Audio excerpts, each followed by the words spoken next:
दोस्तों हम सभी को इंतजार है आईफोन 13 का। बेशक से हम ले ना पाए, लेकिन डिजाइन का रहता है कि कैसा लगेगा, क्या होगा इसके अंदर। वो सारी चीजें कल क्लियर हो जाएंगी क्योंकि कल ये लॉन्च होने वाला है। और जब कोई नया मॉडल आता है तो पुराने वाले की वैल्यू थोड़ी सी कम हो जाती है, वो हम सभी को बड़े अच्छे तरीके से मालूम है। तो यहाँ पर फ्लिपकार्ट के ऊपर जो पुराने वाला आईफोन है, हालांकि नया ही है, आईफोन 12 थोड़ा बहुत डिस्काउंट चल रहा है, जो कि करीबन 13,000 रुपए का, मतलब कि 80,000 का था, अब इसको 67,000 का कर दिया गया है। लेकिन मैं अब भी कहूँगा थोड़ा सा वेट करना, दिवाली का कार्ड वार्ड के ऑफर आएंगे तो ये और भी सस्ता मिल जाएगा, जिस तरीके से आईफोन 11 मिल रहा था 50-50 का। और यहाँ पर दोस्तों Xiaomi ने अब एकदम क्लियर कर दिया है कि आने वाली जितनी भी उनकी चीज़ें होंगी, चाहे लैपटॉप हो, चाहे घड़ी हो, चाहे मोबाइल हो, उसके ऊपर MI का लोगो आपको देखने को नहीं मिलेगा। दरअसल इन्होंने इसको डिसकंटिन्यू कर दिया है, जो कि आपको कुछ वक्त से मालूम भी होगा। यहाँ पर दरअसल ये MI क्या था, ये इनका एक शॉर्ट नेम था। जैसे कि Xiaomi एंड में आया MI,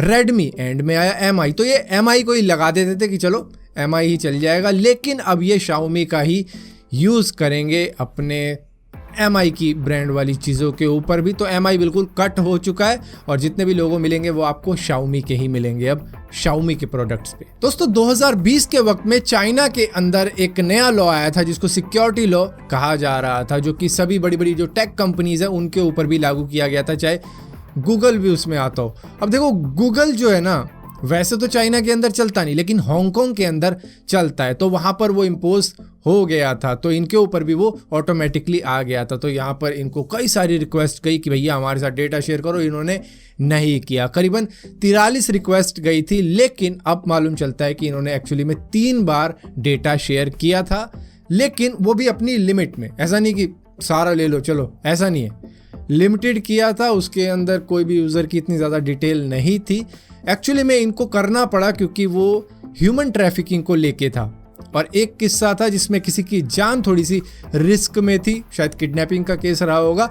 सो उस वजह से इन्होंने उस डेटा को शेयर किया था ताकि किसी की जान और ये ह्यूमन ट्रैफिकिंग जो होती रहती है उसको रोका जा सके। सो यहाँ पर ऐसा नहीं है कि इतनी आराम से गूगल अपना डेटा शेयर करता है, ये बहुत हार्डली शेयर करता है। तो 43 रिक्वेस्ट के अंदर 3 बार इन्होंने शेयर किया था हांगकांग अथॉरिटी के साथ में। दोस्तों पहले के वक्त में ज्यादातर जॉब आपको किसी रिलेटिव के थ्रू मिल जाती थी कि भैया उसने बताया कि वहाँ पे जॉब खाली है तो वहाँ पर लग जा, या फिर अखबारों में ढूंढ लिया करते थे। एक सेपरेट पेज होता था जॉब की लिस्टिंग का, जहाँ पर जॉब मिल जाती थी। आजकल वेबसाइट बनी हुई है जहाँ पर जॉब की लिस्टिंग होती है कि भैया ये बंदा चाहिए, तो वहाँ पर हम अपनी CV अपलोड कर देते हैं, अपना जो रिज्यूमे वगैरह होता है उसको अपलोड कर देते हैं।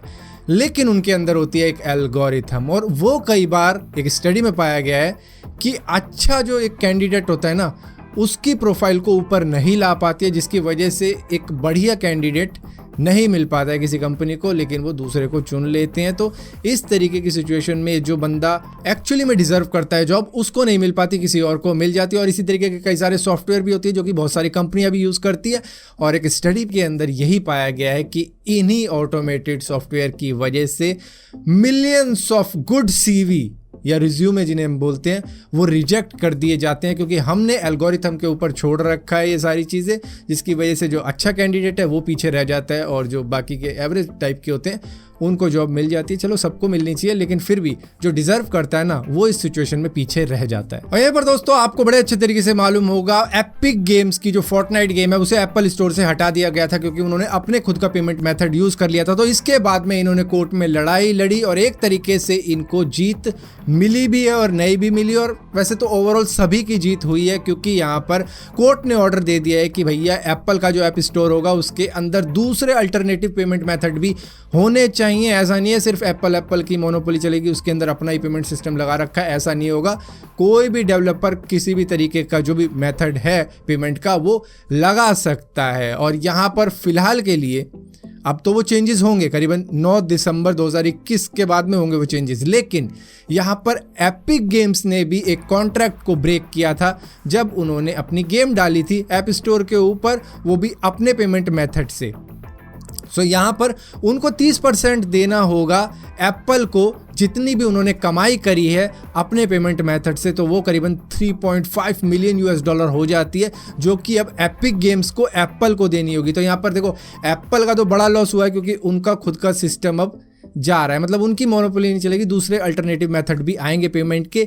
लेकिन यहाँ पर जीत एक तरीके से एपिक गेम्स की भी हुई है, क्योंकि वो जो पेमेंट मेथड यूज़ कर रहे थे वो आने वाले वक्त में यूज़ कर लेंगे जब ये बिल्कुल लागू हो जाएगी ऐप स्टोर के ऊपर। सो यहाँ पर एक तरीके से एप्पल को भी थोड़े बहुत पैसे मिल गए, लेकिन बड़ी चोट मिली है उनको एक पड़ा लठ लेने की वजह से, क्योंकि एपिक गेम्स को अगर वो शायद ना रोकता तो शायद इतनी बड़ी बात नहीं होती, और अगर एपिक गेम्स को नहीं भी रोकता तो शायद और भी यूज़ करने लग जाते। तो ये तो होना ही था इन द एंड। तो यही कह सकते हैं कि जीत ले ली एपिक गेम्स ने एक तरीके से, कुछ 3 मिलियन $US देके। दोस्तों स्पेस टूरिज्म के मामले में अब तक हमने ब्लू ओरिजिन को देखा स्पेस टूरिज्म कराते हुए और वर्जिन गैलेक्टिक को देखा, लेकिन यहाँ पर एग्जैक्टली अगर कहा जाए तो अभी तक वो कारनामा किसी ने नहीं किया जो कि स्पेस एक्स करने वाला है अपने फर्स्ट ऑल सिविलियन क्रू को लॉन्च करवा के, जो कि 15 सितंबर को करने वाला है। एक बिलियनियर जैरेड आइजैक मैन को वो अर्थ का ऑर्बिट करवाएगा। तो ये एक नई खबर सुनने को मिल रही है, और अचानक ही, और वो भी इतनी क्लोज डेट पे कि 15 सितंबर को